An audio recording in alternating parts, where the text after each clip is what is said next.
మీకుండే ఎటువంటి గ్రహ బాధలైనా గృహ బాధలైనా శాశ్వత పరిష్కారం కోసం సంప్రదించండి శ్రీనివాస జ్యోతిషాలయ. సార్ నమస్తే. నమస్తే. ఈ వర్షిణి కేసుకు సంబంధించి ఒక సంచలన విషయాలను మళ్ళీ బయటపడ్డాయి. అంటే 22 ఏళ్ల కూతురు ఉండగా, అలాగే 24 ఏళ్ల పెళ్లి కోసం తండ్రి కట్టుకున్న భర్తనే కన్న కూతురిని చంపేయడం అన్నది ఈ పోలీస్ విచారణలో కూడా ఒక సంచలన విషయాలు బయటకు వచ్చాయని అన్నారు. అసలు ఏంటి సార్ ఈ కేసు ఏంటి అసలు? చిట్యాల మండలంలో వడితల అనే గ్రామంలో జరిగింది. ఇది ఒక దారుణమైన సంఘటనగా మనం చెప్పుకోవచ్చు. అంటే ఒక ప్రియుడి కోసం, 24 ఏళ్ల ప్రియుడి కోసం దాదాపు 40 ఏళ్లకు పైన ఉన్న స్త్రీ తన భర్తని, తన 22 ఏళ్ల వయసున్న కూతుర్ని, ఇద్దరిని కూడా చంపేసింది. సో అయితే భర్తను చంపిన విషయం ఎవరికి కూడా తెలియదు ఇప్పటి వరకు కూడా. 2 ఏళ్ళకు ముందు భర్తను చంపింది, తర్వాత కూతుర్ని ఇప్పుడు చంపింది. కూతుర్ని చంపిన విషయం కూడా చాలా రోజులు కనిపెట్టలేకపోయారు పోలీసులు. అంటే ఈమె చంపిందనే విషయాన్ని కనిపెట్టలేకపోయారు. అసలు డెడ్ బాడీనే చాలా లేటుగా దొరికింది. అంటే ఈ హత్య చేసిన విధానం కూడా చాలా క్లవర్గా యూట్యూబ్ ఛానళ్ళు చూసి చేశారు. అంటే ఈ మధ్యకాలంలో చాలామంది హత్యలు చేస్తున్నప్పుడు ఇంటర్నెట్ సహాయం తీసుకుంటున్నారు. అన్నిటికీలాగే మనం డిఐవై అంటాం, డూ ఇట్ యువర్ సెల్ఫ్. అంటే ఏదన్నా మనం ఇప్పుడు ఒక పైపు బిగించాలంటే ఎలా బిగించాలి అనేది చూసి నేర్చుకుంటాం కదా. అలాగే ఇది కూడా హత్య, డూ ఇట్ యువర్ సెల్ఫ్ లాగా హత్య ఎలా చేయాలి, దాని తర్వాత అన్నిటికంటే ఇంపార్టెంట్ బాడీని ఎలా డిస్పోజ్ చేయాలి. ఈ హత్య చేయడం అన్నా సులభంగా ఉంది వీళ్ళకి, బాడీని డిస్పోజ్ చేయడమే మేజర్ సమస్య. ఎందుకంటే హత్య ఉంది, వాళ్ళ ఇంట్లో వాళ్ళనే చంపుతారు కాబట్టి ఎక్కువ మంది ఇంట్లో పడుకునేటప్పుడు దిండు అదేమో ఏదో చేసేయచ్చు, లేదా విషం పెట్టి చంపేయచ్చు, లేదు ఏమారుంటే కత్తితో పొడి చంపేయచ్చు. కానీ బాడీని డిస్పోజ్ చేయడం అనేది మేజర్ సమస్య. అంటే హత్య చేయడం ఒకటైతే దొరకకుండా ఎలా ఉండాలి అనే దగ్గర రీసెర్చ్ చేస్తున్నారు ఇప్పుడు చాలామంది. ఎందుకంటే ఇంటర్నెట్ ఫోన్లు, స్మార్ట్ ఫోన్లు వచ్చేసాయి కాబట్టి ఫోన్లలో రీసెర్చ్ చేసుకొని ఆ వీడియోలు చూసి చేస్తున్నారు అన్నమాట. వీళ్ళు కూడా అలాగే చేశారు. సో దీనికి సంబంధించి ఎస్పీ కిరణ్ ఖరే ఆయన నిన్న ప్రెస్ మీట్లో చాలా విషయాలు బయటకు వచ్చాయి. అట్లాగే మన రిపోర్ట్లు కూడా కొన్ని విషయాలు తీసుకొచ్చారు. ఈ విషయాలని మనం ఇప్పుడు చెప్పుకుందాం. అసలు రెండోది, ఇలాంటివి ఎందుకు జరుగుతున్నాయి ఈ కేసులో? మనం ఆమెని కన్న తల్లి, కసాయి తల్లి, ఇంకేదో పెట్టి రాస్తున్నారు. కానీ దాని వెనక కూడా కొన్ని కారణాలు ఉన్నాయి, సామాజికమైన కారణాలు ఉన్నాయి. వాటిని అడ్రస్ చేయకుండా ఓన్లీ ఈమెని ఒక దుర్మార్గురాలైన తల్లి మదమెక్కి ఆమె సెక్స్ కోసం ఒకటితో అఫేర్ పెట్టుకొని కూతుర్ని, తండ్రిని చంపేయడం అనేది సింప్లిస్టిక్ వ్యవహారం. దానివల్ల ఏమీ తేలదు. అంటే ఎప్పుడైనా ఒక సమస్యను ఎందుకు అనలైజ్ చేస్తామంటే, అలాంటివి జరగకుండా ఉండాలంటే ఎటువంటి మార్పులు కావాలి? ఎప్పుడైనా బెటర్ సొసైటీకి వెళ్ళాలంటే ఆల్రెడీ ఉన్న ప్రాబ్లమ్ని కరెక్ట్గా మనం డయాగ్నైజ్ చేయాలి. దానికి సంబంధించి ఇటువంటి ప్రాబ్లమ్స్ రిపీట్ కాకుండా ఉండాలంటే ఏం చేయాలనేది గుణపాఠం తీసుకోవాలి. ఎప్పుడైనా కూడా క్రైమ్ అయినా అంతే. సో ఈ నేపథ్యంలో ముందుగా అసలు ఏం జరిగింది చూస్తే, మొన్న 25వ తేదీ భూపాలపల్లి కాటారం నేషనల్ హైవే దగ్గర మేడిపల్లి ఫారెస్ట్ అంటారు. ఈ మేడిపల్లి ఫారెస్ట్లో కొంతమందికి ఒక అమ్మాయి డెడ్ బాడీ కనిపించింది.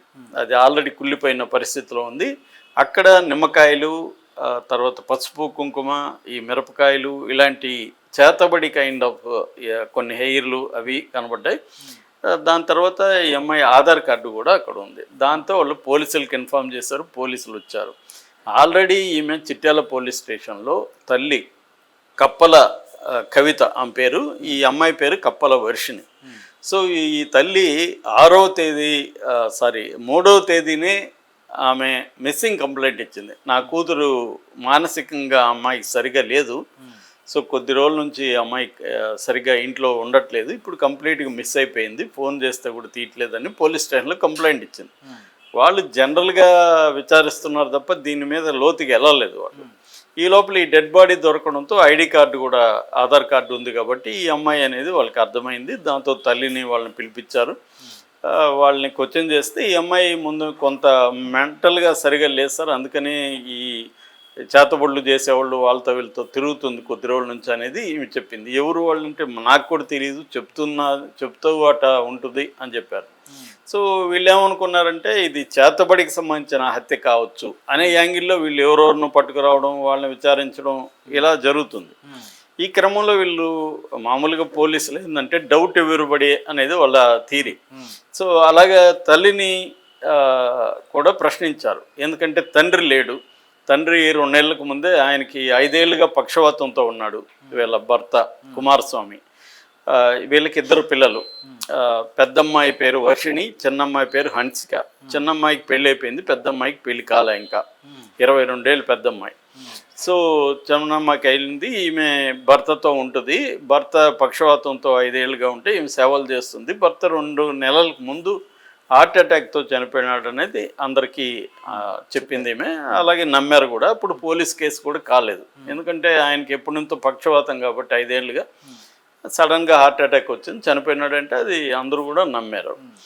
అయితే పోలీసులకి అనుమానం వచ్చింది, ఈమె సమాధానాలు, ఈమె చెప్పే పద్ధతి ఇదేంటంటే కరెక్ట్గా సింక్ అవ్వట్లే కొన్ని విషయాలు.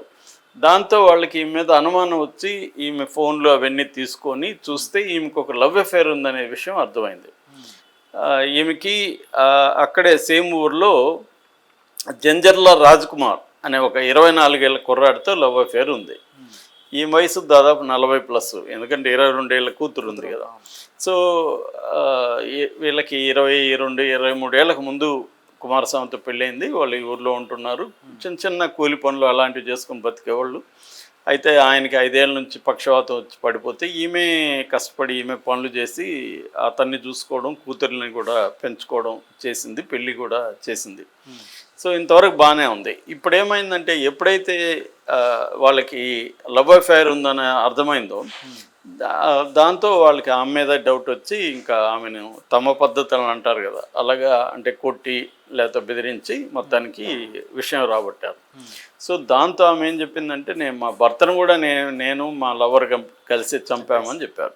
అంటే ఏమైందంటే 5 ఏళ్ళుగా ఈయన పక్షవాతం ఉండడంతో ఆమెకి తోడు కావాల్సి వచ్చింది, ఒక నీడ్ ఏర్పడింది, బయలాజికల్ నీడ్. దాంతో ఈ కుర్రాడు ఆమెను ఇష్టపడడం మొదలుపెట్టాడు. జనరల్గా మామూలుగా చాలా దీంట్లో మనకు కనబడేది ఏజ్ గ్యాప్లు ఉంటాయి. అంటే చిన్న వయసు ఉండే అబ్బాయి ఆంటీల్ని ఎక్కువ లైక్ చేయడం, అందుకని సినిమాలు కూడా ఆంటీ సినిమాలు వస్తుంటాయి.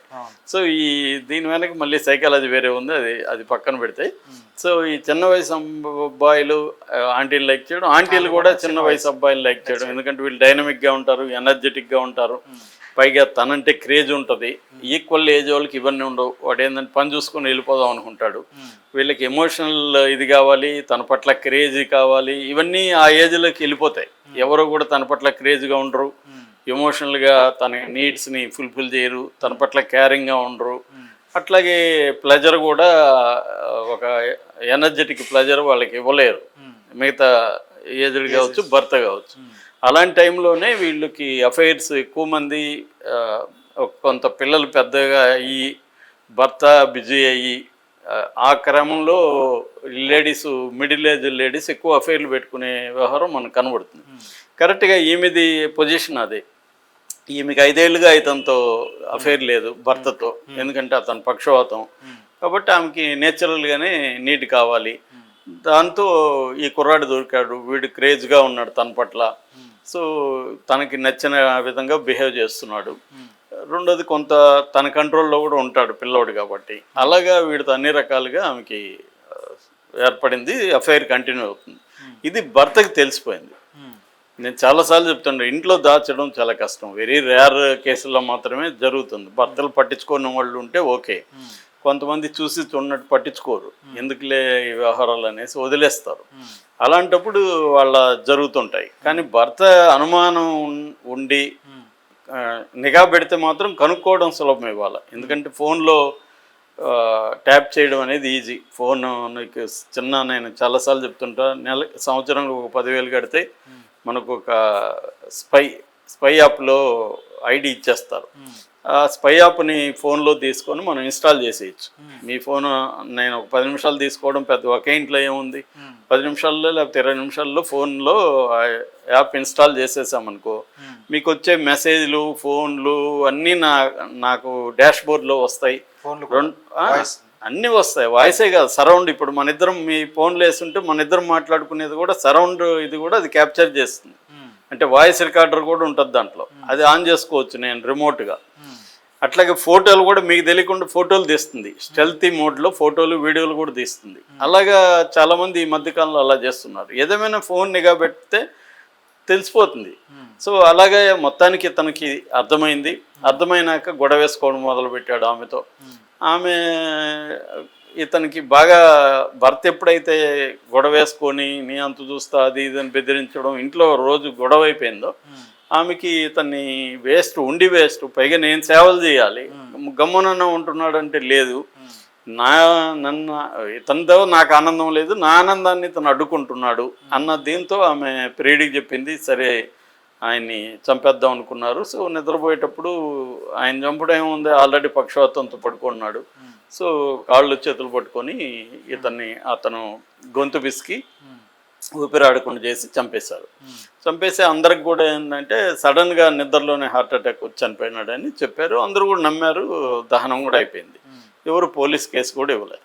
అయితే ఈ 22 ఏళ్ళ కూతురు ఇంట్లో ఉంటుంది కదా ఈ పాప. ఈ అమ్మాయికి డౌట్ వచ్చింది, వీళ్ళిద్దరికి అఫైర్ ఇవన్నీ. అమ్మాయి కూడా యంగ్ కాబట్టి తెలిసిపోతుంది కదా అమ్మ బిహేవియర్. ఎందుకంటే ఇప్పుడు లవర్ ఉన్నప్పుడు వాళ్ళ అలంకరణ, వాళ్ళ చీర కట్టు దగ్గర నుంచి చేంజ్, బాడీ లాంగ్వేజ్ మొత్తం చేంజ్, వ్యవహారం కనబడుతుంది.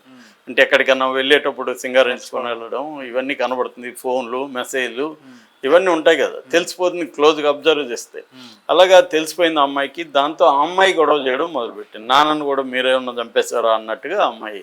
దాంతో ఈమెకు భయమైంది, ఈ పిల్ల ఇప్పుడు మళ్ళీ నన్ను బయట పెట్టి ఈ పిల్ల ఏమన్నా చేస్తుందేమో అన్న భయం ఆమెకి స్టార్ట్ అయింది. దాంతో వాడికి కూడా చెప్పింది. దాంతో ఈ అమ్మాయిని కూడా చంపేస్తే కానీ మనం ఫ్రీగా ఉండలేము అనేది ఏర్పడింది. దాంతో ఈ అమ్మాయిని కూడా అలాగే గొంతు పిసికి చంపేశారు ఇంట్లో పడుకునేటప్పుడు. అర్లీ మార్నింగ్ 4కి పిలిచింది లవర్ని. 4:30కి ఆ అమ్మాయిని నిద్రలోనే గొంతు పిసికి చంపేశారు. మొగుడిని ఎలా చంపారో ఈ అమ్మాయిని కూడా అలాగే చంపేశారు. చంపిన తర్వాత 3-4 రోజులు ఫ్రిడ్జ్లోనే పెట్టుకున్నారు బాడీని. పెట్టుకొని పోలీస్ కంప్లైంట్ ఇచ్చారు. పోలీసులు వచ్చి ఇండ్లు చెక్ చేయలే, మామూలుగా మిస్ అయింది అనుకుంటే జనరల్గా వాళ్ళు అనుకున్నారు. సో అట్లా ఫ్రిడ్జ్లను పెట్టుకున్నారు. దాని తర్వాత అక్కడ గవర్నమెంట్ హాస్పిటల్ ఉంటే దాని వెనక పొదలు ఉంటే అక్కడ పడేశారు ఫస్ట్లో. మళ్ళీ వీళ్ళకి అనుమానం వచ్చింది, బాడీ ఏమన్నా దొరికితే ప్రాబ్లం కదని. అప్పుడు మనోడు యూట్యూబ్లో చెక్ చేశాడు బాడీని ఎలా డిస్పోజ్ చేయాలా అది ఇదని. దాంతో చేతబడి బెటర్ అనుకున్నాడు, ఎందుకంటే వాళ్ళ ఏరియాలో కొంత చేతబడి అవి ఉన్నాయి. దాంతో చేతబడి మీద మళ్ళీ యూట్యూబ్లో చూశాడు ఏమేమి పెట్టాలి చేతబడి దగ్గర ఏమేమి ఉంటాయని. సో అబ్బాయికి నిమ్మకాయలు ఇవన్నీ కనబడ్డాయి. దాంతో అవన్నీ తీసుకెళ్ళి బాడీని తీసుకెళ్ళి అది కూడా బైక్ మీద మూటలు అవి పెట్టుకొని ఏదో పొలంకి వెళ్తున్నట్టుగా వెళ్ళి అక్కడ అడవి ప్రాంతంలో ఆ అమ్మాయిని పడేసి ఈ పూజా సామాగ్రి అంతా పడేసి వచ్చేసారు. ఇది బేసిక్గా జరిగింది. అంటే ఇక్కడ మనం అర్థం చేసుకోవాల్సింది ఏమంటే ఈమె పొజిషన్, ఈమె పాయింట్ ఆఫ్ వ్యూ నుంచి చూసుకున్నప్పుడు ఈమె అఫైర్ పెట్టుకోవడంలో తప్పేం కనపడదు. ఎందుకంటే భర్త అలా ఉన్నాడు. చాలామంది అనొచ్చు ప్రతివతల్లా, ఇప్పుడు ఎవరుంటారు ప్రతివతలు, అది ఆ కాలం వ్యవహారం. ఏదో కథల్లో మాట్లాడుకుంటాం, భర్త బాగాలేకపోయినా కుష్ఠవ్యాధుడైనా మొయ్యాలి. ఎందుకు మొయ్యాలి? మామూలుగా ఏం పాయింట్ ఆఫ్ వ్యూ ఏంటి, భర్త 5 ఏళ్ళుగా లేదు, అఫైర్ పెట్టుకుంటే తప్పేముందని అంతవరకు అర్థం చేసుకోవచ్చు. అయితే అది క్రైమ్లోకి వెళ్ళడానికి భర్త వైపు నుంచి ఇది కూడా కారణం. భర్త ఇంత నాగింగ్ చేయాల్సిన అవసరంలో ఈమె తనని బాగా చూసుకుంటుంది, కూతుర్లని పెంచి పెద్ద చేసి అంతవరకు సైలెంట్గా ఉంటే భర్త ఈ క్రైమ్కి వెళ్ళిండేది కాదు. భర్తకి ఏంటంటే ఒక మేలిగో ఉంటుంది, వాళ్ళు బాడీ బాగాలేకపోయినా పర్ఫార్మెన్స్ ఏమి లేకపోయినా వాడికి మేలిగో హర్ట్ అవుతూ ఉంటుంది. ఆ హర్ట్ అవ్వడం వల్ల ఈమెను ఎప్పుడైతే నాగింగ్ మొదలు పెట్టాడో ఆమెకున్న జ్ఞానము, వాడికున్న జ్ఞానము, కూలి పనులు చేసుకునే ఈ జ్ఞానంలో నుంచి ఏం చేశారు వాళ్ళు, చంపేయడం ఒకటే వాళ్ళకి మార్గంగా కనబడింది. వేరే మార్గం ఏం కనబడలేదు. దాన్ని చంపేస్తుంది. ఒక్కసారి ఒక తప్పు జరిగినాక రెండోసారి మూడోసారి కూడా రిపీట్ అవుతాయి కేసులు జనరల్లీ. కూతురైనా జ్ఞానం ఉండి ఏదో సరే నాన్న బాగాలేదు కాబట్టి ఏమో అఫైర్ పెట్టుకుంది కాబట్టి ఆ విషయాలు మనకెందుకు అనుకోని కూతురు నన్ను బాగా చూసుకుంటుంది, మా చెల్లికి పెళ్లి చేసింది అని కూతురు సైలెంట్గా ఉంటే కూడా జరిగేది కాదు. కూతురు కూడా తండ్రిలాగే బిహేవ్ చేయడం, అంటే తల్లిని కంట్రోల్ మనం చాలా చూస్తున్నాం ఈ మధ్యకాలంలో. తల్లుల్ని పిల్లలు కంట్రోల్ చేయడం, అది ఆడవాళ్ళైనా మగవాళ్ళైనా. తండ్రి అయితే ఈ అమ్మాయి కంట్రోల్ చేసేదా అంటే డౌట్, చేయదు. తండ్రి కానీ ఇదే విధంగా ఈమె పక్షవాతం వచ్చుంటే తండ్రి ఈమెకి అసలు సేవలు చేసేవాడా, వాడు పెళ్ళన్నా చేసుకున్నాడు, వాళ్ళు మల్టిపుల్ అఫైర్స్ పెట్టుకున్నా కూడా ఇది జరగదు. అంటే ఇక్కడ జెండర్ అనేది ఇంపార్టెంట్ ఈ కేసులో. అంటే స్త్రీలకి ఉండే ప్రాబ్లమ్స్, సామాజికంగా స్త్రీలను తక్కువగా చూడడం అన్న యాంగిల్లో కూడా ఈ క్రమాన్ని మనం అర్థం చేసుకోవాలి. అంతేగాని కన్న తల్లి కూతురుని చంపేసిన అది అంత ఘోరమే, కానీ దాని వెనకున్న పరిస్థితులు ఇవి చేంజ్ కాకుండా, అంటే ఈ ప్యాట్రియార్కల్ రిలేషన్స్ చేంజ్ కాకుండా మనం ఇలాంటి క్రైమ్స్ని ఎలా ఆపుతాం? ఆపడం కష్టం. అందుకని పిల్లలైనా మగవాళ్ళైనా విషయాల్ని అర్థం చేసుకొని ప్రాక్టికల్గా థింక్ చేయాలి తప్ప, నీ మేలుగో హర్ట్ అయితే నువ్వు డీల్ చేస్తే ఇంకొక దాని కాన్సిక్వెన్స్ క్రైమ్లకి వెళ్ళే అవకాశాలే ఎక్కువ కనబడుతున్నాయి. Thank you sir. Thank you.